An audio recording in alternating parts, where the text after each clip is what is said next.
যারা খুব কর্মব্যস্ত মানুষ তারা এটা ভাবতে পারো কখন পড়ি। অনেকে আবার একটু স্মার্ট আছো, রাতে পড়বো, রাতে বাড়ি আসবো, রাতে তো এটা করতে যেও না। রাতে কোন দিন কোন সময় কিভাবে আসছো পুরো থকে যাচ্ছ, আর ইচ্ছা করছে না, তো মিস হয়ে যাবে। কিন্তু তুমি একটা জিনিস রোজ করো, মনে হয়। তবে সামনে যেটা আস্তে আস্তে তাতে করে রোজ বোধহয় হবে না।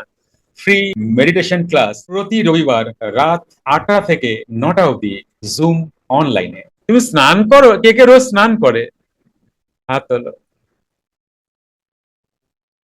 যারা যারা হাত তোলো নাই তারা তারা স্নান করো না তাহলে। হাত তুলে রাখো কিন্তু, নাহলে আমি ভাববো তোমরা স্নান করো না। আর আমি কলকাতায় গেলে তোমার সামনে যাব না, কিন্তু আমি গন্ধ আসবে। হাত তুলে রাখতে লাগবে যারা যারা স্নান করো রোজ।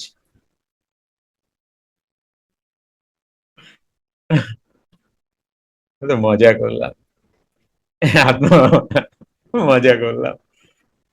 স্নানের পরে পরেই না তুমি বইটা পড়ে নিও, 1 পৃষ্ঠা। এটা সব থেকে সুন্দর সময়।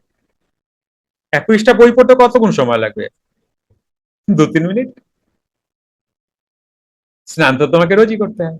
এই সময়টা পড়লে তোমার স্নান করার পরে মনটাও ভালো লাগবে, তোমার একটু শুদ্ধ শুদ্ধ ভাব লাগবে, আর সেই সময় তুমি বইটা পড়ে নিলে তোমার খুব উপকার হবে। কারণ বাবা বলেছেন তো, তাই না? এক গুরু সত্তায় পৃথিবী থেকে যায় না, গুরু দেহ চলে যেতে পারে, তো গুরু সত্তা যায় না। কেমন? ব্রহ্মজ্ঞ পুরুষদের বাহ্য পূজার প্রয়োজন হয় না। তোমরা লিখে নাও, বইটা পড়ার এখন দরকার নেই, নচেত অনেক মিস করে যাবা। মন দুটো কাজ পারবে না।